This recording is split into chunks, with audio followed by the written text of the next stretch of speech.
generally narratives in crypto have been pitting one protocol against another protocol. It's been Bitcoin or Ethereum. It's been Ethereum or alt L1s. It's been this L2 or this L2 or this NFT collection and this NFT collection, this DAO, this DAO. Laser eyes versus ordinals, folks. Never ends. And it's interesting because I'm not going to say like tribalism is completely unhealthy. I think there's a healthy amount of tribalism where you feel like you belong in a tribe. And crypto uniquely allows you to belong to a digital tribe that can share value, which is incredible. But there is a dangerous amount of tribalism too. Right? It's like my protocol and yours, and it's like my users hate your users for no reason. You've never met, but you guys hate each other and you say mean things on Twitter. I think the tribalism maybe like it should be like sports rivalries, like we were talking about the Yankees hat at the opening, and that kind of rivalry is fun. Nobody's getting super wound up about it, aside from the hooligans at some of those UK soccer games or football games. But most of the time, that kind of fandom is okay. It gets you riled up. You feel like Toady, you belong. you've never been to a Red Sox Yankees game, apparently. So you don't know. Hey, we take our hockey pretty seriously up here in Canada too. But most of the time, we don't riot when we lose. Okay. See, that's a great point. It's just sports thing where it's like you can like be rivals with the other sports team as long as you don't stop the game. Welcome to Zero Rights Reserved, a weekly podcast all about nouns, NFTs, DAOs, Ethereum, and more, brought to you by the Noun Square Media Collective. I am your host, Toady Hawk, joined today here by our co-host, Prof Werder, aka the Nounish Professor. And today we're extremely happy to be hosting Binji Pande from OPLabs to talk all about optimism, OnchainSummer, and more. Welcome, Prof and Binji. Thanks for having me. Hi, Toady. Hi, Binji. Yeah. Great to have you. Super excited to have you here. So one thing we like to do on this podcast is start with the person and then move to the thing. So we're definitely going to be talking a lot about OP, about OPLabs, about OnchainSummer, about L2Summer, about Farcaster, about Base, and all these awesome things today. But let's start with you. I'd love to hear a little bit about your personal journey. How did you end up in crypto, and how did you end up at OPLabs? Yeah. So how did I end up in crypto? So I'm from Nepal originally. How did any of us end up here, right? Yeah, it's a whole. I mean, nobody knows. So I'm from Nepal originally, but when I was like 14, I went to Costa Rica boarding school on my own to like live in this like thing called UWC, which is basically this guy after World War II. He had this idea that we could try to like minimize world conflict by bringing a lot of people from different countries to go to boarding school together at a young age. But it wasn't just like an international boarding school, because one unlock that he had was like, it wasn't just about diversity from nations and ethnicity, but also like socioeconomic diversity. So it was like a bunch of people, and I went to this school in Costa Rica where there was about 160 kids from like 70 countries, all sandwiched in this like little boarding school area. And a lot of us had problems with money transfer.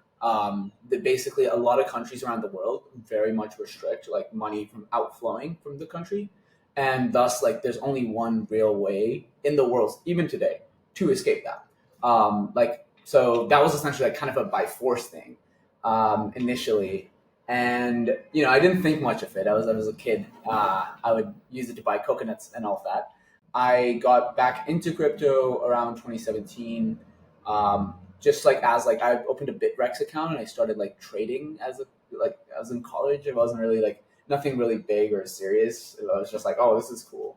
And actually like stopped doing it. I purchased the top of Tron and then it went home. I was like, okay, this is not for me. So I left it. And after some time, I was like thinking more. I studied economics and cognitive science. Did a lot of work within like behavioral economics at college.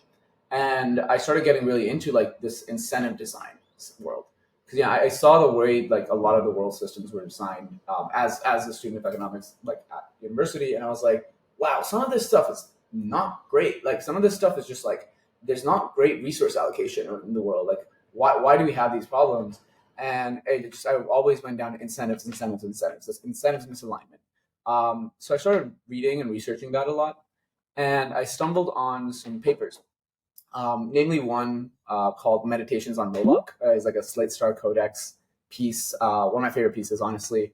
And it talks about incentive design. It talks about incentive failures. It talks about like coordination failures. it does not mention crypto at all, like zero.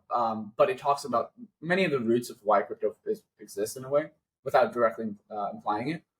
And Really that has inspired a lot of the thinking around DAOs, that piece, I think, right? 100%. Yeah, like Moloch DAO, etc. And I was like, wow, this is really interesting. And that kind of brought me back into the crypto rabbit hole. And then I was like, okay, I really like this. I really like the philosophy of this. I feel like it's a really cool way to program incentives in a way that's like more beneficial, but it's more transparent. So I started getting into that. And then it just all came back to me. I was like, okay, wait, like the money transfer issues from the past to like trading this cryptocurrency thing to this incentive alignment thing. Like when you put it all together, you can actually create like a really interesting digital system and like a coordination mechanism essentially. And I started just falling in love with it, fell down that rabbit hole, went all in on the NFT world, got really interested in DAOs, got rugged a bunch of times. One of us. And after college, I was like, okay, I want to be a product manager. I didn't really have an intention to work in crypto. But Coinbase had an associate product manager role open. So I was like, I'm going to apply to that. That kind of fits. Like I'm kind of going through this wave right now. And I got in, went to Coinbase, met some lovely people, made some really good like lifelong friends and mentors. Stayed there for about 6 months. A few months in, I realized I was spending way too much time on like Discord and DAOs and like started like a little DAO as well and all of that. And I feel that in my soul. Yeah. Yeah, I was like, I want to go deeper. I want to go a lot deeper. I can completely relate to that. In about 1,700 ended DAOs. Ended up leaving and was like, okay, what do I do? I want to maybe make a startup. I tried this like wallet thing for like a while, but you know, I'm from Nepal, so like my visa basically would run out if I didn't have a job here. So I had to find a job as well, and I was like, okay, I need to get here and think about things. And I was like, Ethereum is the one that I really love. I feel like I'm really tied to the ethos. A lot of DAOs are built on Ethereum as well. So I wanted to work there. Initially, I was like, I want to work at the Ethereum Foundation. And then I realized like, okay, like maybe what else can I do to really help Ethereum? That's when I started like, I read about Optimism in the past, mainly this concept of retroactive funding, which I always just like instantly fell in love with. And I applied to Optimism and the rest is history. I think like that has been probably the single like most beautiful and like thing I'm most grateful for in life is like the people that I've met who've been building Optimism, who are building Optimism, the community, the delegates, like everyone essentially has just been one of the most like incredible and eclectic mix of individuals. And it really like for me, it was a very clear choice that like I want to be around these people. I want to be around. Would you say, are you saying that it's a very well-named protocol? Is that what you're saying? So this was a little before. I mean, now I'm really happy that we've like grown into like what we're doing now. It's really beautiful to see. And like, I think we've really been able to rub off past conceptions. Because I remember when like in the early stages, so when I joined, we were just like, we kind of just launched mainnet to be public and like we were trying to get protocols on. So like, you know, my job was like, okay, how can I help people onboard into Optimism? We had like a couple apps, like not a lot at all at the time. And it was like, I was talking to apps and I was like, hey, like this is Optimism, we're doing this, and we do retroactive funding, we're all MIT licensed open source forever. Like our goal is to like create this world where impact is rewarded over profit. Like that was what I was saying. And like in a lot of these calls, people would be like, oh, what? Why would you do that? Why would you? This is a research field. Why would you open source this? That's dumb. I'm not going to deploy here. And I was like going through that whole realm. As an open source protocol ourselves at Nouns and CC0 on the art side as well, it's definitely a conversation we've had many, many times. So yeah, I get it. Absolutely. Yeah. And like, I think one of the things that what draws me to Nouns is also like exactly like the fact that you guys have been doing this funding as well this whole time. The fact that you have this DAO, the fact that you also have these like open source primitives. I've always felt like a really strong relation with like what Optimism believes and values and like what you guys are also doing. And yeah, like I think at the end of the day, like when you have what that showed me, like and where we're kind of heading into now, obviously like getting a little more in the mainstream, I think Optimism is that the biggest lesson that I've learned from our founders, Jane, Carl, Ben, and everyone who works at OPLabs is if you have conviction with the right amount of optimism, not to be too cheesy, but anything is possible. And I think like you can break through prior notions and conceptions that other people may have that might be created through like older models. But I think crypto is inherently like a primitive that allows for novel models to be created, both in economics and governance in various different ways. And I think like it's been a really, really incredible experience and a humbling experience too, to like just having gone through kind of the teenage years of optimism, let's say. The rebellious teenager years. It happens fast, though. They grow up fast. They do grow up fast. I feel like it was just born and it's already a teen. Optimism is really interesting to me in terms of, that core value that you're talking about. And I do think it reflects on the name. It starts with the name and it goes from there. What kind of challenges have you seen like recently in these teen years, in the rebellious teens? Crypto is a very much a attention related industry at its early years. I'd say like right now still it's very much like narrative driven. I would say like people, it's always like everyone's talking about, hey, what's the narrative here, what's the narrative there. And I think when we look at narratives as a concept, generally narratives in crypto have been pitting one protocol against another protocol. It's been Bitcoin or Ethereum, it's been Ethereum or alt L1s, it's been this L2 or this L2 or this NFT collection and this NFT collection, this DAO, and this VC. It's been laser eyes versus ordinals, folks. Never ends. And there's a healthy, because it's interesting, because I'm not going to say like tribalism is completely unhealthy. I think there's a healthy amount of tribalism where you feel like you belong in a tribe, and crypto uniquely allows you to belong to a digital tribe that can share value, which is incredible. But there is a dangerous amount of tribalism too. Right? It's like my protocol and yours, and it's like my users hate your users for no reason you've never met, but you guys hate each other and you say mean things on Twitter. I think it's like I think the tribalism maybe like it should be like sports rivalries, like we were talking about the Yankees hat at the opening, and that kind of rivalry is fun. Nobody's getting super wound up about it, aside from the hooligans at some of those UK soccer games or football games. But most of the time, that kind of fandom is okay. It gets you riled up. You feel like Toady, you belong. it sounds like you've never been to a Red Sox Yankees game, apparently. So you don't know. Hey, we take our hockey pretty seriously up here in Canada too, but most of the time we don't riot when we lose. Okay. See, that's a great point. This is just sports thing where it's like you can like be rivals with the other sports team as long as you don't stop the game. Like everyone's still trying to watch the game. We're all still trying to like get crypto to scale. And I think sometimes tribalism gets so unhealthy that like it pits against each other and it stops crypto from scaling because people from the outside are like, oh, what's going on here? Everyone's fighting. So to answer your question on like the challenge is, I think what we're trying to do here with the Superchain is this concept of like, okay, guys, like let's see. L2s are here today. We've done a lot. Like L2s are doing, usage has gone up like 8 times over the past like year. It's been like really, really incredible to see that growth. But if we think about more things, like I saw something this week. They said that L2s had 5 times as many transactions as mainnet this past week, which is crazy.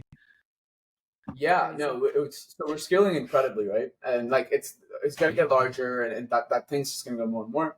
And I think at one point, Optimism was like, okay, we've gotten this far, but when we think about like what's happening, it's like we're playing crypto's still playing a game. It's still playing like this protocol has now contributed this % to the scaling of Ethereum, and then it's still this weird game.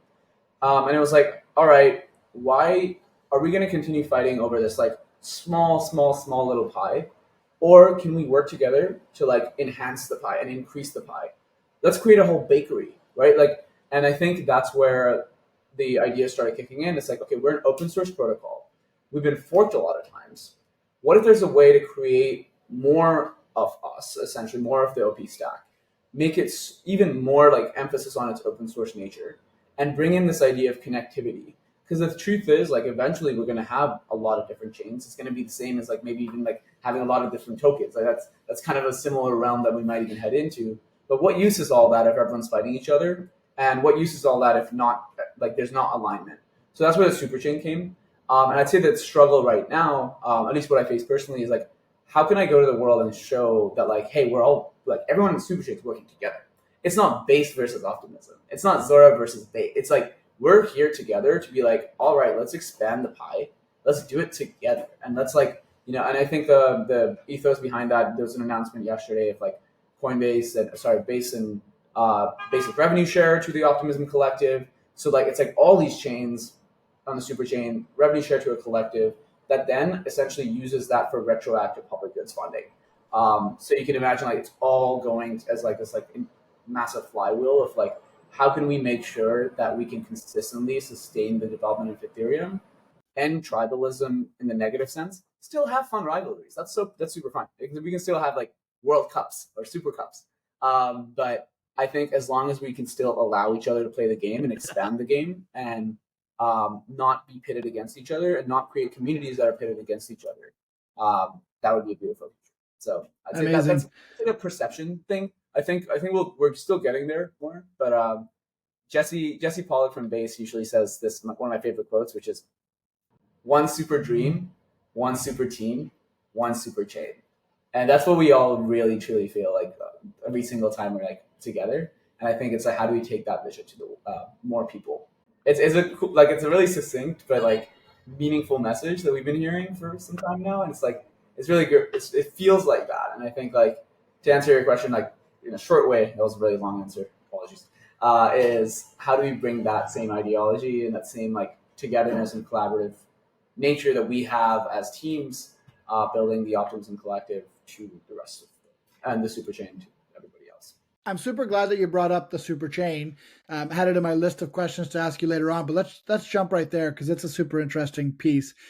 It's been a big year for OP. Obviously, we've had, for the OP stack in particular, we've had Base announced from Coinbase. Zora launched their own L2. Mantle has launched on OP stack. WorldCoin is on OP stack. All of these, big protocols have chosen to go in the direction of the Superchain. So I'd like you to start by explaining what is the Superchain, what is that vision? If you could explain that to people who don't know, anything about it. Yeah. So I use this analogy a lot to explain L2s and the Superchain. So I'll run with that one. Okay. So anyone watching this recording, I want you to close your eyes for a second. Imagine you are a sneaker reseller, right? Let's say hats. Let's say you sell hats. And you open up your hat store, flagship store in New York, somewhere in East Village, somewhere in Manhattan. Now it's 2016. No one's buying your hats. No one cares about your hats. But you're pretty passionate. You're still building this. The hats are getting nicer. Suddenly 2017 hits and everybody wants your hats. It's like, whoa, Hat Central. You got this store is just like getting full of people. Like there's long lines. People are traveling from across the world to your store to get your hat. They're like, there's just a lot of demand. And you're happy for a bit. But after some time, you realize your customers are upset. Your customers are waiting in line for really long. Your customers are paying way too much money now. And it's like bidding with each other. That is Ethereum, right? Like that is the hat store is Ethereum L1. The issue consumers face within waiting in lines, etc., is gas fees and long transaction speeds, slow transaction speeds. Sorry. So you as a store owner, now you're like, okay, this is a problem. I need to fix this. What do? You realize this idea called optimism comes along. That's called talking about roll-ups and stuff. And you're like, okay, what is this thing? So you eventually go along with that, where it's like you still have your flagship store in Manhattan, but now you open up a factory sort of warehouse in New Jersey. Now this warehouse is an L2. Why is it always New Jersey? Yeah. So like everything is legal in New Jersey, right? That's how the song goes. I feel I was about to say Brooklyn, but I feel like Brooklyn's not a warehousey situation. Not anymore. No, all the warehouses in Brooklyn are being used by tech companies. Yeah. Oh my God. Yeah. So true. Like Zora. Exactly. So now you have this warehouse, right? So now there's L1 store. You're still selling hats. The warehouse also has more hats. Maybe you can do e-commerce and stuff. More people can get your hats now, basically. But as a warehouse store owner, you're like, okay, wait a minute. I have this warehouse. I've got people in this warehouse who do all this stuff, but I need to make sure they're not scheming me. So I need to make sure that they send me receipts every now and then.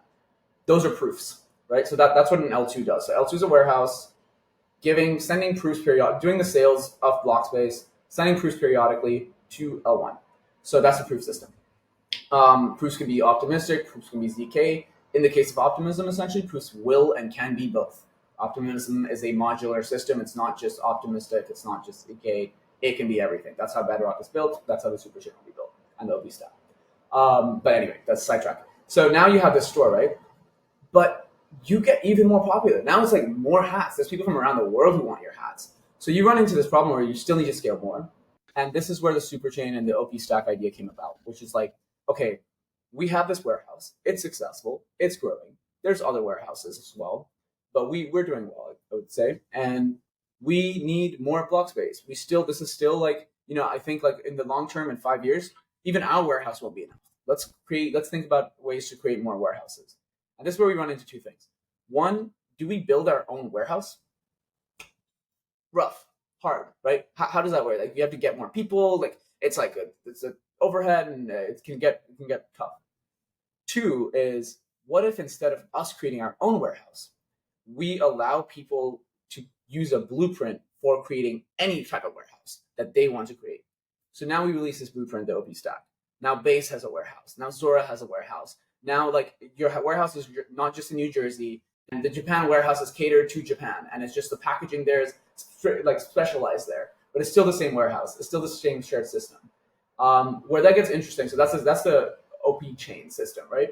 Where that gets interesting as well is now let's say you're completely different, right? Let's say you're a small startup that is catering to hat warehouse optimization.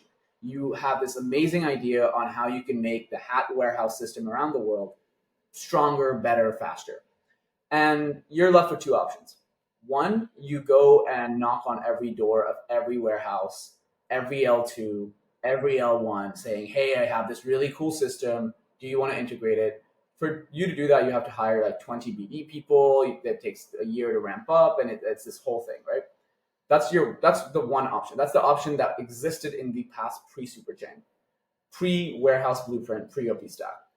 But today, where that's changing, where I think this is like an underspoken part, but we're seeing, and I'll talk more about like how that's happening with ZK, roll-ups on Optimism and all of these things.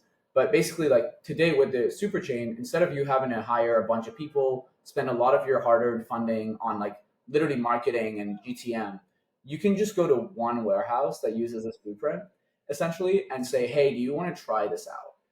They try it out. If it's good, and if it's good reviews, boom, you're on the whole blueprint. You're added to the stack. Now you don't have to worry about distribution. You don't have to worry about any of these things.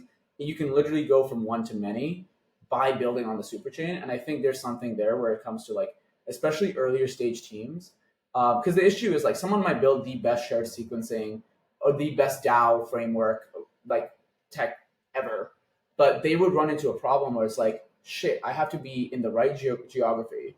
Like, if I don't get access to the right VCs who can get me to market well, like I might be dead in the water. I might build the best ZK tech in the world, but now I'm like, oh shit, I have to build my own roll up or build my own L1 from scratch and get like people to trust it and get people to put money in it and get liquidity. Hard.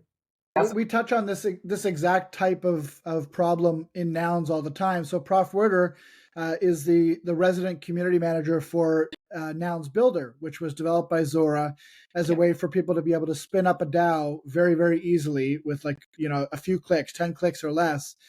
And now just this week, they announced that you can do that on any of the OP chains. So that's some pretty cool news. Mm-hmm. But all that to say is that the whole idea of making the protocol easily accessible and open source means that, like you said, someone can spin up a Nounish DAO and come up with some amazing improvement for the protocol. And if it works, that can very easily be shipped back to the mothership. And that's the beauty of open source. Yeah. And that's where retroactive funding gets tied in as well, where like the RPGF, so the revenue that goes to the collective, gets basically is like used for RPGF, which funds things like, so right now there's like 4 ZK teams that have been doing this thing for 5 years, building ZK solutions for the OP stack. Like if we didn't have this Superchain system and this open source RPGF system, what we would need to do as a stack to have ZK is hire like 50 people and be like, as OPLabs would have to hire like 50 people and be like, wait for them to ramp up and wait 4 years. But instead, like now we could actually like luckily collaborate and use the minds of people who've been doing this for years, like years longer, that can come in and basically like build on the stack. What we get is, obviously ZK systems. What they get is distribution and retro funding. And I think that's kind of painting this like very, very interesting flywheel that I'm excited to see more. My supplementary question to that would be, why do you think OP is winning the culture war? And I'm really interested to hear your answer to that, because these, Coinbase for sure, but all of these protocols have lots of options about which L2 they could have gone with. Or in the case of Coinbase, they could have spun up their own L1, but they didn't. They went with OP. So why do you think OP is winning the culture war? So the culture war is because I think when you think of so open source works in interesting ways. I think open source works in like the tech, obviously, like you go on GitHub, it's there. But it's also like the nature of how a team and ecosystem like presents itself, where I think there's a conception that a lot of people think Optimism is getting all this Superchain stuff because they have like 50 people on the BD team. That is very far from the truth. It's almost a natural emergence where people are like, oh yes, like I'm gonna build on this stack because they're not like overshilling it in a way, right? Like it's like it exists, it's been working, it's open source, and many teams would then like come to Optimism stack and be like, hey, like we're interested in working with you. I think that's like underserved, where in a world in crypto where there's just so much energy put out in marketing and shilling and all of that like sometimes you can just let the tech speak for itself, and that's what's been happening on the culture war side, where it's like if a team wants to build, it's not like people jump on. It's like, oh my god, like I'm not trying to sell you a super chain. In fact, in many teams, I'd say like I speak to, I would say something like, like when you're ready, like if you feel like this is your best option, if you feel like this is the best option for your users, for your community, genuinely, then yes. But if not, like that's totally okay. And you will choose your own. There'll be probably other roll-ups as well that do similar things. Like I don't want to ever be in a state where like I feel like I have to make up for anything through like excessive marketing or shilling, because I think ultimately the tech will speak for itself, and ultimately in a decentralized system, the tech should speak for itself. There's no advocates for Ethereum; we all just use it. I think that's a similar. There's the tech, but there's also the network effects, and they're exponential. And I think people underestimate the effect of the vibes, because yes. I love Optimism technology, but a lot of people will say that ZK is better in some ways, and we won't get into that debate on this podcast. But regardless of what you think about whether fraud proofs should be, optimistic or if they should be ZK, vibes matter more when it comes to onboarding people to actually use the technology, right? Yeah, people come to crypto for many reasons. They stay for the culture. And I think that permeates across communities, that also permeates across teams and founders. And I think we are very, very, very lucky to have had incredible founders who are absolutely vision aligned, like incredibly so. They've been in Ethereum since forever. They've been like, they were researchers on Ethereum. They were trying to build this thing completely as like a public good, try to raise money completely, and no one gave them money, and they felt this struggle. It's not just like, oh, we're gonna make a protocol, we're gonna add this retro funding thing. It's like, no, like we faced this thing, like Jane, Carl, and Ben, they faced it firsthand as builders, as young like researchers who wanted to scale Ethereum at a time when no one cared. No one was giving them money. There was like 2017 ICOs were happening left, right, and center that's getting millions and billions of dollars. They were trying to scale Ethereum, they got none. There's that problem that they faced, and they were like, okay, we have to fix this. That's how you can tell something is a public good, is that everybody wants to use it, but nobody wants to pay for it. Yeah. Exactly. Very true. Perfect definition of public goods. There you go. Like the founders just being super like aligned with their vision and not like not defecting in any way. Like they had chances for sure to like just like go and do an ICO or go and do all of these things, but they were like, no, we're not. This is not the way. And they inspire me every day. There's something cool. Also, the vibes wise, like they're just super fun. Like you should, if you watch a Carl talk, it's impossible to not feel energized. Man is an incredible speaker. It's super fun, and rapper too, actually. I think we're seeing that in all the L2s, really. Like there's this is a different vibe from the founders, from the teams, that's much more optimistic. But all of them. So I see that in Base. I see that in Zora. You just feel that energy and that culture that's building. And it's really a culture of builders. And it's really exciting to see. And sort of like leaning towards that a little bit in the vibes. I mean, I think OnchainSummer has been really instrumental in helping with those vibes. So what have you seen from that in terms of Base coming online, working with OP and on the OP stack? How has that impacted, reception of optimism in general? And has that led to, sort of an increased interest, and where's it going from there?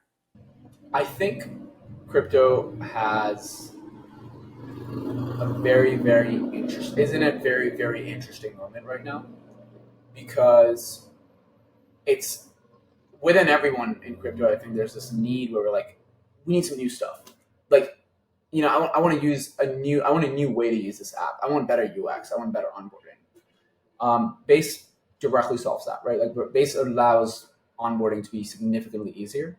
What I'm excited about with OnchainSummer is literally like this personal story in a way where it's like, I want to go to my roommates who are not in crypto and be like, hey, here's a link, get this Coca-Cola NFT.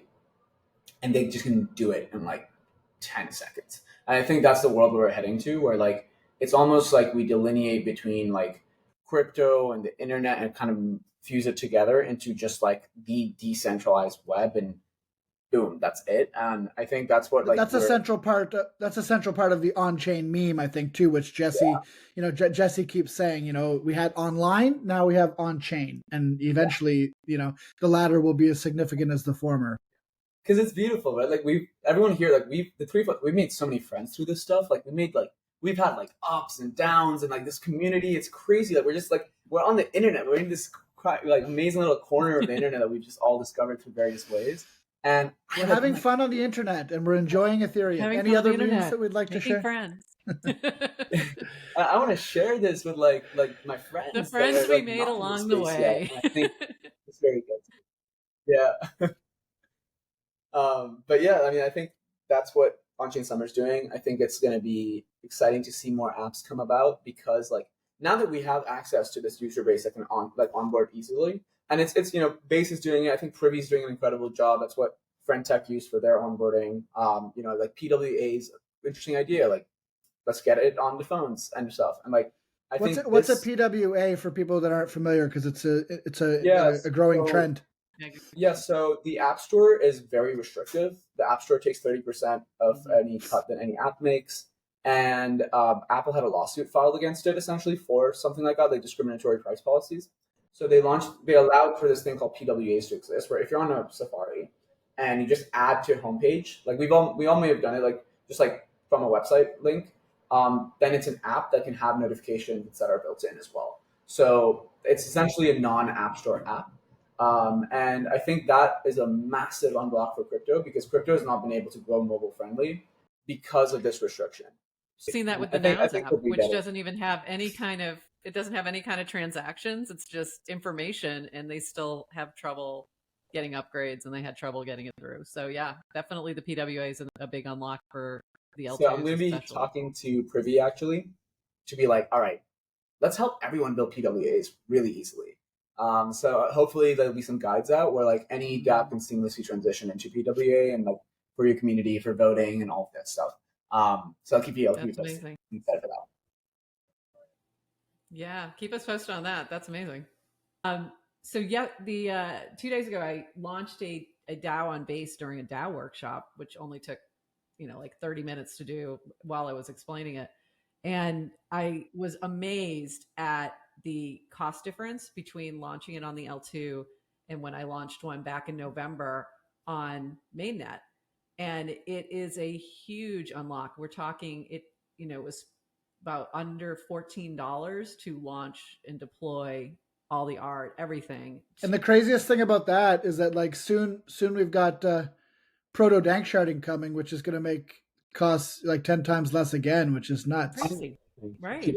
I know. 100? Wow. So, and that was, and then you're talking with, and then comparatively, when I launched it on mainnet, it was almost $300. So there's a huge, difference there. But also, when you think about voting, now we went from dollars to pennies. So voting and proposals and anything with a DAO Settlement that really isn't of auctions. Your Oh my settlement. gosh. You're not making money off of anything. You're having your members are paying just to participate. And if we get that down to almost nothing, then we open up for a lot more nonprofits and social good DAOs. We open up to educational DAOs. Like I can now do this with my students for real. And it's something I wanted to do for 2 years, but the cost was prohibitive. So it's super exciting. And I just have to give a shout out to, OP for making that happen and that OP stack. It's incredible. And in the future, those of us that spent thousands of dollars worth of ETH on governance, hopefully will be looked at as like the Bitcoin pizzas of Ethereum, right? Yeah. We'll have get some recognition, day. right? There's got to be something. Settlement day, and we celebrate with pizza. That makes me so for all the money hear. we wasted on settling auctions. Oh, that makes me so happy to hear. I think like one of the things as well is we Optimism moved towards EVM equivalence very early because it was like, okay, it's not just worth like scaling Ethereum, making it cheaper. We have to make it feel like Ethereum. So the code line difference between like the super OP stack and Ethereum is very, very, it's like incredibly minimal. Which is why, like, while you were doing this, I'm sure it felt very similar to Ethereum. It was just like, oh wow, it's like a fast track highway of Ethereum essentially. I think we take that for granted because I mean, obviously, I've noticed that, and the fact that it was a purposeful design decision never really entered my brain. But now that you say it, it makes obvious sense that you guys have put a lot of effort into making that a streamlined experience. We wrote the whole code base actually. It was the OVM before, and at that point, I believe like the team realized I wasn't there at the time, but like the team realized, okay, like the OVM it works. It has all these things like account abstraction built in that Ethereum didn't have, but like everyone builds on Ethereum. Everyone's already used to Ethereum. Everyone already trusts Ethereum. And we're building an L2 on Ethereum. So like differentiating almost is more like alt L1 vibes. And it was like, okay, how can we actually like be the same as much as possible? So minimal diff was a huge thing, and our engineering team was like absolutely incredibly stacked. You mentioned proto dank sharding, like that was written by Proto Lambda, who's on the Optimism team. Like 4844 was actually something that while Optimism's building like its own thing, like Bedrock, for example, it was contributing to Proto's work on 4844 with Tim Bako and some others, Mofi, etc. as well. That's when Jesse and Roberto Bayardo from Coinbase, they wanted to do more Ethereum work as well. So they joined this like EIP 4844 task force when no one was really talking about it. It was just like we were just spending like people, time, resources of like Optimism's time itself, like OPLabs' time on building this that helps everybody. And I think like they shipped like crazy. Like they kept on doing that really well. And I think that was a huge origin for like how Coinbase made the decision to go on Optimism, because like, whoa, like we just worked with you guys on this open source thing that helps everybody, when very few others were even looking at it or like wanting to contribute. And now it's the same, of course. But like, I think that was a really powerful message. And I think it was just like, we had fun doing it too. So I think that's a very core value set at Nouns as well, in terms of like, not only is the protocol open source and the art is open source, but we, actively try to fund people who are building things that will also be open source. So that, not only are we solving our own problems with things that we've developed, like Prop House, for example, which is a frictionless way of getting funds to builders, or something like Agora, which is now being used by Optimism and ENS and all these other DAOs for governance. These are things that we've funded to solve our own problems, but then also because they're open source, we're funding the ecosystem as well. Yeah, and it's incredible to like just have the opportunity to do that, like on a not just crypto level. Like I think crypto already has like, crypto is beautiful because I think like what we're doing with Optimism, with what we're doing with Nouns, is almost like we're bringing back the ethos on which this was started. Like Satoshi wrote a blog post, like he posted on a forum, and he was just like, here world, take it. And then like everything's just been very open source, but like because it's kind of turned into like an industry now, it's like competitive. It's like my token versus your token, or my thing versus your tech, like, and it's just like this whole world where people like, there's a lot of funding involved from various different sources, and like the pressure to be open source, to be closed source, is getting increasingly higher. So I feel like Nouns, Optimism, we're like, fuck that. Like, let's continue this realm of like shared like pushes and like being able to work together on something that's much larger than the sum of its parts. And I think let's fucking go. I love that. Like, and I think let's do it forever. Let's not stop. And let's not only, I think when we do this successfully, so it's signed not just to crypto, but to the entire world, that we can actually create sustainable incentive mechanisms to fund public goods, which means more public goods, which means more like people graduating from college don't feel like, oh, they have to get this like traditional job that they hate to live, but they can go and build public goods. They can go solve climate change. They can go and do all these things and get like funded and not be a financial martyr. Like, we have all these people that we know in our lives who spend their lives dedicated to charity, etc. But it's very few subset of folks, because like one of the biggest issues is it just doesn't pay, and like it doesn't pay the bills as much. So people feel like they have to be stuck in a loop of doing things they don't really love or they feel like proud of. And I think when we can create these sustainable incentive mechanisms and funding mechanisms that reward public goods retroactively, potentially, like then there's a world, I think, in my head that we can create, that the entire species can kind of benefit off and like do it in a joint manner.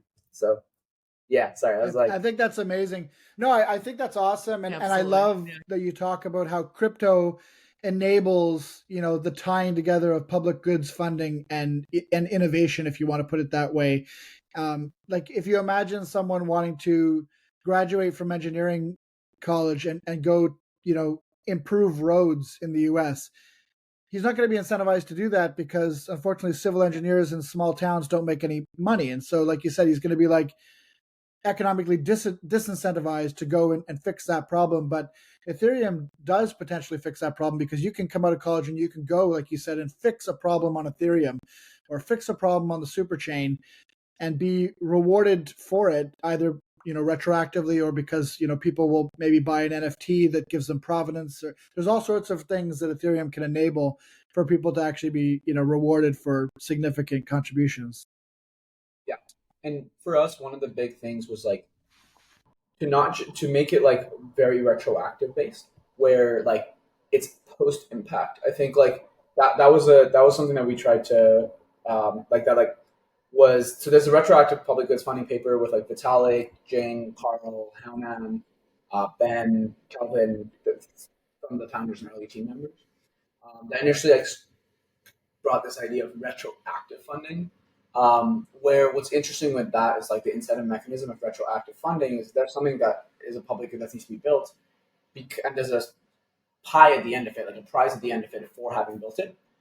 Then you get a bunch of different teams competing in a way to like build that, and then you get this like interesting like productivity engine also like for the creation of a public good, which can increase the efficiency of that public good, and just like I think there's a lot of elements when we add that retroactive factor. For us, it's like, okay, we need to create the system and continuously do these rounds and iterate and experiment. So right now there's a 30 million OP rewards round happening for RPGF.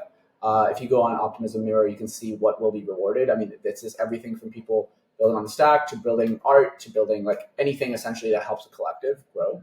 But that's like, definitely feel free to check out the mirror there.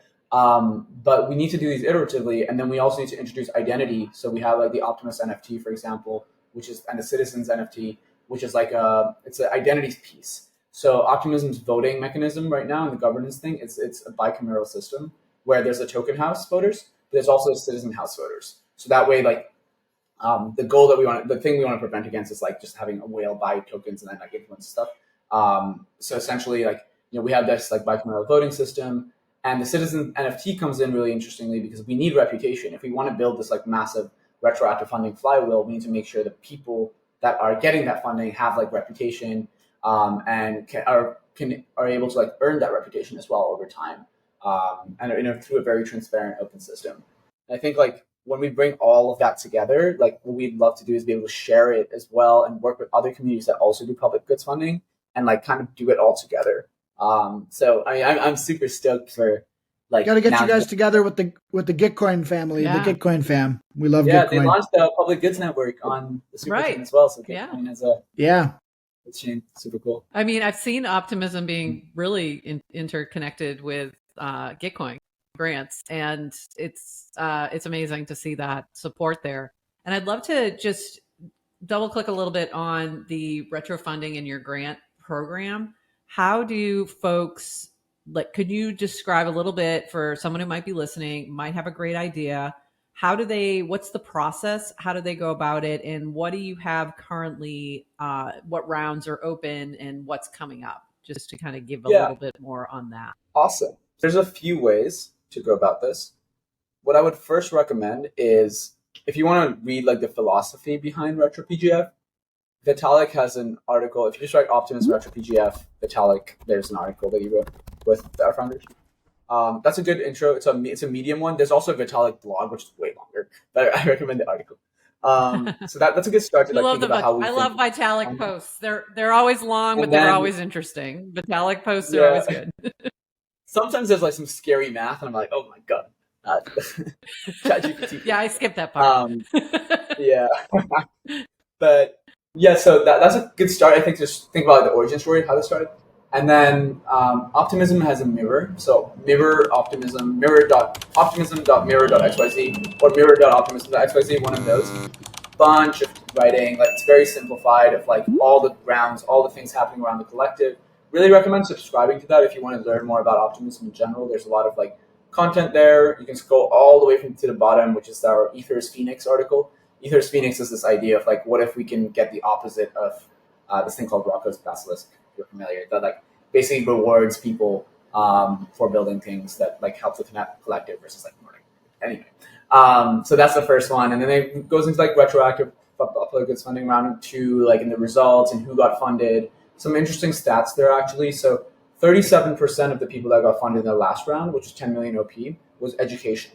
And that's something people don't always like think of when they're like, oh, retro funding, open source, it's always going to be tech stuff. It's not. You know, it's like it can be anything. It can be education. It can be. We like the education, yeah. We like that. The Nounish Prof likes education.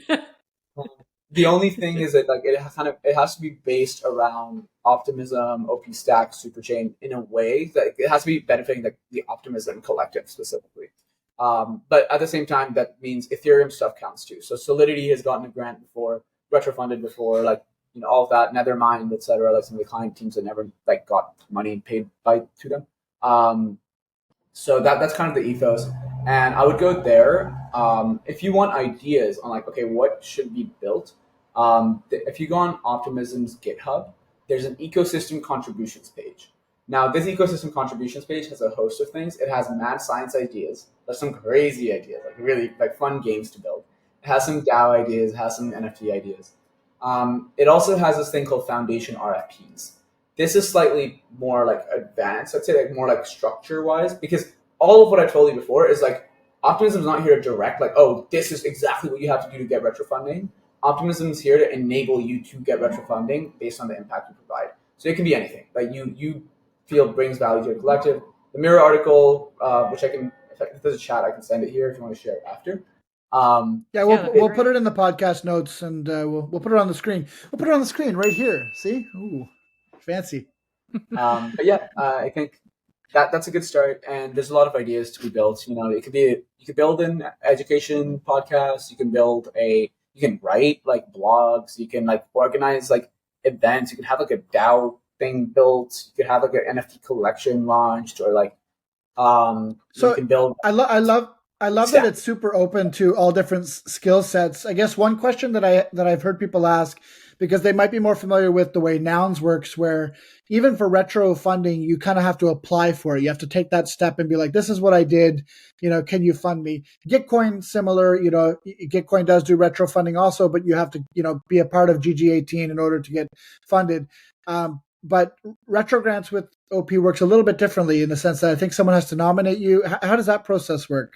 So you can nominate yourself. Okay. It's a similar process there. You just nominate on, and we're gonna have a very like crisp flow. We're lucky to have like a incredible product team at OPLabs who's helping support this EcoPod team. Shout out Zane, shout out James, shout out Nick, shout out Will. There's a lot of shout outs. But like, I'd like to yeah, thank my mom, my All the homies. dad. No. I'd like to thank Wikipedia for bringing me this far. ChatGPT, role model Look. life. Yeah, Yeah. I think so. Like, I think we'll have a really cool flow for sure. But basically, you can self dominate. Cool. Awesome. It's gonna be. I feel like it's this whole whole segment was alpha. I think we have a lot of builders in the Nouns community, Totally.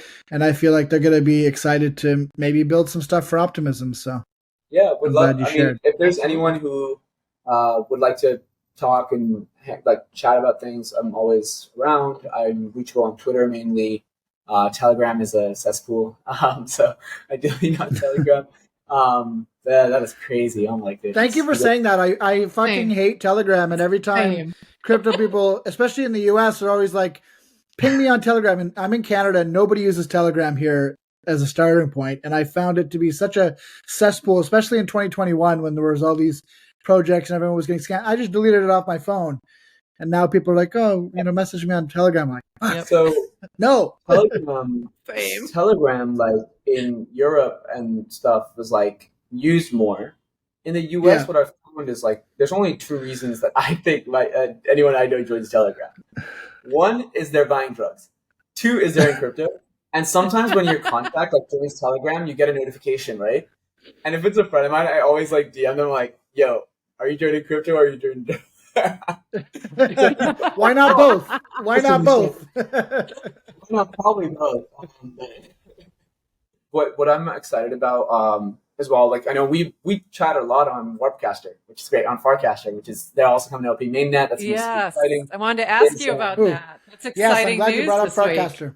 Yeah, I we would got some love big to work exciting with news the the other Nouns. day. Yeah, I would love to. So there's not word for it, but I mean vibe is the ultimate word. But I wish that I could say something before vibe as well. Like it's something vibe that I feel is like very apparent within the people like Farcaster vibe people, Optimism vibe people, and Nouns vibe people. And I'm like, all right, how can we use what the OP stack has as resources like retro funding and RFPs and GitHub issues and stuff to kind of all come together and be like, all right, what can we build? Like, I would love to live in this realm, and we're already doing this very much on the protocol side. By the way, I'm also moving into like on-chain consumer social, essentially consumer and social at Optimism. So I'll be pretty much full time on this. I'm currently doing DevRel stuff as well, so you'll hear more from me hopefully. But it's like I want to go to the Nouns community. I want to go to the Farcaster community, and not like have spent like hours in my room like thinking of like a strategy of like this is what I think the crypto world needs. So I don't know. Like not it's not like I don't that's like, again on the culture war thing. It's like we've never been like, oh, let's go pitch, like let's go and like find a way to like get these people interested in us. It's like fuck that. Like I'm not like why would any ecosystem be like why would Nouns care really like about like, this guy who's coming in and like giving them a presentation about why his chain is great. Like that makes no sense. But Well, so let me save you some trouble. Everybody in Nouns knows OP. We love you. We're all huge Zora heads. You don't have to sell us on Yeah. that. This is more of a technical question for my part, not even really a question for the podcast. But at the Noun Square, our media collective, we have a daily collection that we mint essentially on our spaces every day. We have a Twitter Spaces at the end of the Nouns DAO auction. And we mint this thing called the NOMO Noun, which is just like a fun community mint that everybody who's on the spaces can mint. It was on mainnet originally as designed, but during Pepe Mania this summer, we knew that the other shoe had dropped and we could no longer stay on mainnet because we made it a very accessible open collection and it was like 0.0069 ETH to mint at the time. We have people in our community from all over the world. And so, it didn't make sense for someone in the Philippines, to do a $10 mint and then pay $60 in gas. So we bit the bullet. We hired the folks from General Magic, you might know them, and they helped us to migrate over to Optimism. It was super great working with them, and we launched over on Optimism about a month ago. And now my only regret, and it's not a regret really, but my only regret, if I would call it that, is that when we started this process, we didn't know about Zora. We didn't know Zora was going to happen. We didn't know Base was going to happen, although we heard rumblings. And now we're kind of like having FOMO, and we're like, I kind of wish that people could just mint on whatever chain they wanted it to be on. So how how possible is something like that? Could in the near future, is it going to be possible for someone to go on our collection is called NOMO Nouns? Can they just go to our UI and be like, you know what, today I want the NOMO Noun on base, or I want it on Zora, or I want it on OP? Is that going to be easy? So there are third-party bridges that allow for cross-chain minting. So but it's not super specific. So is that like the box? Are you talking about the box or Layer stuff Zero like that? has the box, like Layer Zero, that sort of stuff. Which is great. Like if you want to get people to use all the different chains, but it's still using different chains. It doesn't feel like one seamless experience. Yeah. What we want to do with the Superchain is that one seamless experience, which is why when you look at all these OP chains that are officially part of Superchain, it all uses the same custom default configuration, right? Because that means when we have our interoperability out and we have upgrades out on the Superchain, boom, it just plugs into everybody and it just automatically upgrades for everyone. I think a big question when Moon, no, when Superchain, when Moon. I think a big question that people ask a lot is this idea of, okay, Superchain, we want to do this interoperability thing, but what is what's the benefit of us going today if this thing is not there fully yet, right? Why don't we just fork? And I know there's been a few that have just forked and changed things. I believe Mantle is using EigenDA and some EigenLayer DA, something like that. Some others are doing some different configs. And I think what will be an interesting saga there is as we launch more things in the Superchain, and because the people building the Superchain, the OP stack is not just one team, it's all these different teams contributing and building together, then there's just the rate of progress gets really fast. And thus, the Superchain will just keep moving, boom, boom, boom, upgrade 1, upgrade 2, upgrade 3. And the teams that will fork it essentially, which they're always open to do, no judgment. That is the whole ethos. This thing should be forkable. Governance itself should be forkable. We need to give decentralization to everybody to be able to. The right to fork is a very important liberty that needs to continuously exist. It's like my favorite meme. You know that meme where the guy's like, I made this, and then the other guy picks it up. He's like, I made this. Yeah. You know that one? Yeah. The best open source meme. Yeah. So basically, I mean, I think what we'll have is there'll be more. There will be forks, but the incentive to join the Superchain will grow so large because of things like interoperability, things and various other things like shared sequencers and different proof systems, and there's just more people building. There's just so many people. There is Test and Prod, which is an incredible team from South Korea. They'd never spoken to us. They met us at East Denver, and they built a core piece of infrastructure called the OP stack. And it's just wow. And that that's done as public good. Andreessen Horowitz made a Magi client, which is a Rust client for the OP stack. That's there now. That. And it's just we're seeing all these things get added. So excited to see that also move into interoperability, which is of course top of mind. We want to connect this. We want the wallet. We want a Superchain wallet. We don't want people to have to switch networks. It's everyone should feel like they're on this one massive chain that has various different places. Is anybody working on a time machine so we can just go straight forward to when the Superchain is? I think the journey's that'd be great. The journey's gonna be super fun. If you're building a time machine, we'd like to talk to you. It's training wheels era as well. There's so much that needs to be built. Wait, are you saying we're early? Is that what you're trying to say? Oh, so yeah, for sure. I mean, I think the end goal is decentralized compute. And as of right now, for us to do that, crypto's nowhere near. And I think that we're so early in that vision of how can we create a decentralized web that can share value across each other around the world, billions of people on chain. We're ways away, and I think the journey is going to be super fun. It's going to be a great time. I'm really, really excited just for the innovation space opening up as well. I think one thing with app chains is a lot of apps have started. Apps basically became a thing in the last cycle, I'd say, more or less. Apps very cool, but dependent on the protocol that they're built on top of. But if an app can have its own chain, wow, incredible. For example, you guys should not be disturbed by Pepe going crazy. nouns, there's no relation there. You guys should not be disturbed at all. And I think as we scale more, we'll see this emergence where like maybe there's a million rollups, but it feels like one big experience, and the user. We'll all laugh about it someday. We're like, oh, remember that time we spent $50 to mint a NOMO? Yeah. Good old times. Like, we're in the good broadband times. era.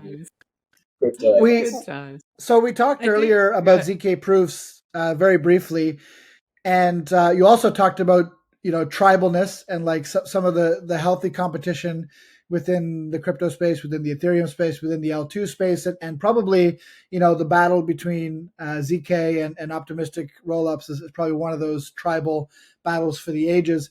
I'd love to hear if you could sort of drill down a little bit. Like, I know it's hard to explain, but what's the general difference between ZK and optimistic rollups?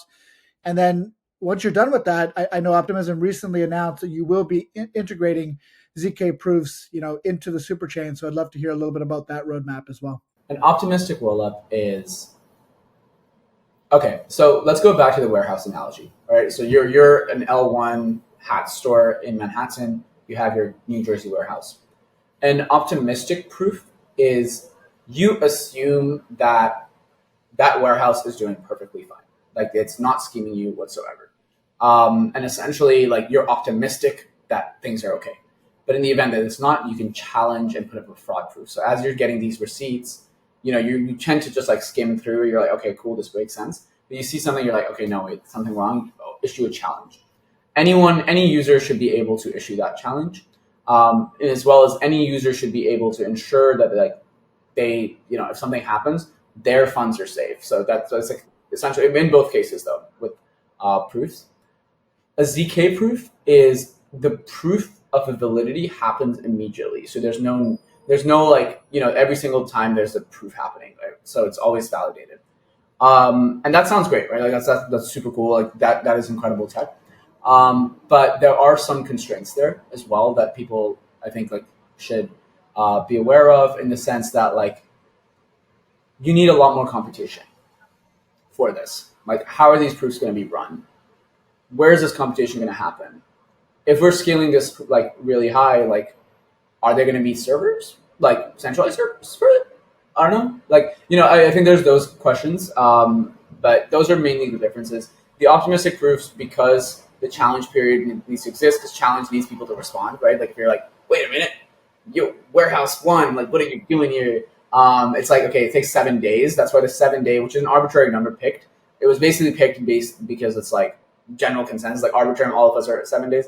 Because it's like, okay, 7 days is likely needed to organize humans to dispute fraud. It's like you're putting up a sign in the neighborhood. You're like, we're going to be building a building here, a hat store in 7 days. You have 7 days to call your counselor. Yeah, say if you don't want it here. And I would say that's probably a general explanation. ZK proofs don't need the 7 days because they're being proved every single time. Like, it's just running. But it does require a significant more amount, like larger chunk of compute, which has its own, things that like its own version of scaling in a hardware sense, even that will be needed for that. So that's the trade-off. That's the trade-off there. That is the trade-off. And also ZK is definitely very early. So optimistic, it works. And it's, as optimistic rollups get more developed and as there's like fully permissionless fraud proofs, there'll be more like in store there. In terms of Optimism's roadmap, so basically that comes back to this RFP process, right? So it's like Optimism Foundation wrote an RFP saying, we want someone to build a ZK proof for the OP stack. We put a small amount of OP, like a decent amount of OP, as the bounty for it. And we also have indicated that whoever builds it gets retroactive public goods funding. 4 or 5 teams applied, like hardcore, like they've been doing this ZK thing forever. And a bunch of them are like now kind of applying and competing against each other a little bit to be able to build this at the OP stack. But just because like someone wins an RFP may not mean that they're only exclusively rights to do it. Like, anyone can go and build stuff. So that is a roadmap. And you see a lot of that thing. Like, if you go on our GitHub Foundation missions, there's just like Agora picked one up recently on like DAO discovery UI. And there's this emergence factor where our roadmap is it's always been public. Our code's always been public. We always work in the public. But now it's like, how can we work not just in public, but with the public? And I think that's what the unlock that we're seeing, especially when it comes to the roadmap items. Really quick, I wanted to ask about, Farcaster's now moving to Optimism, and it is sort of leading the way with decentralized or sufficiently decentralized social. What is, how did that come about, and what are your thoughts on that whole development? Yeah, so I have been more of a spectator within that. I love Farcaster, like DMing Dan, and like I've been in some chats in the earlier stages where I believe Dan was like exploring DAO related stuff first. That was the first thing within like how can Farcaster help the Optimism DAO. I believe don't quote me on this, but I think that was where it started initially. So I got introduced there and we talked a little bit. And that kind of conversation later spurs to be something like, oh, okay, like there's more education on like, okay, this is the L2 world, this is the Superchain world, this is what we're trying to do. This is what like OP mainnet is able to do. This is what's possible. This is the scale at which it's possible, and that's slowly emerged. And I believe like Dan's also been able to talk to like some of our founders and like really understand the vision. And what that gives me is like an incredible, and like I think the Farcaster community, an incredible like plus point validation to the OP stack, because what Dan is building is arguably going to be the most used block space thing in crypto if it's successful, right? Like it's like literally social media. Like that is where everyone spends their time. Like people spend their time a little bit in stocks, but I guarantee there's more Facebook to Instagram like posts happening a second than like a stock trade. And I think like that's another thing where crypto is moving into is like these decentralized social things. And Dan has a protocol that he's building that like needs that like as it gets more decentralized, it needs to bring everything on chain. So he really believed in the vision that we have of like how we're going to scale, how we're going to bring in decentralized compute at a not just like 2-month, 3-month cycle, but in a multi-decade cycle and multi-year cycle. And it's like that's the vision that we are moving forward with, and it's going to be an incredible relationship to just like be able to see that with Farcaster. Like that is a protocol that will consume so much block space. Oh my god! And they'll be on OP mainnet, and they'll scale on OP mainnet. And I think that's an interesting part where Dan could have gone and launched his own chain, right? That's also something available to him. Yeah. But he chose not to, and I think like I haven't spoken to him directly on this, Dan and Varun, and like I think what it is product. Like I think there's a rush to there's a nice narrative factor. Not saying this Farcaster, but I think in crypto it's like everyone's jumping on narratives, right? Like it's like there's a nice narrative factor, like oh my own chain, and then like people get distracted from building their own product. Whereas in this case, like Dan comes to OP mainnet, Farcaster's on OP mainnet, all the builders move to OP mainnet, and everyone just focus relentlessly on product, iteration, make that experience even better, have multiple different clients emerge, get more builders from Optimism as well to contribute and work and like have this ecosystem backing it completely. And then when it's like, okay, now the product's at a point where it's like really fucking good, it's perfect, and we want to scale more, then we launch the chain. And I think that's like a good roadmap, in my opinion. And the illusion that I try to draw to that is cross-chain teams. Like in 2021, it was all about cross-chain. Everything was going to be multi-chain. It was this whole realm. And what happened to those was there's a lot of incredible ideas. I love a lot of the people that were building that stuff, but they never got to build it because they had this great idea, they had this great product, but they'll spend 90% of their time trying to integrate their product across 20 different blockchains, which are all using a different code base. In this case, it's like, okay, one, the OP stack is all one code base, so it's easy to do that world. We can actually have that world now. But two, it's like, we can allow you to first come on mainnet, focus a lot on your product. We give a lot of resources across from the superchain. We have like distribution coming in from base. We have Optimism mainnet. We have like labs folks and people really there helping you out.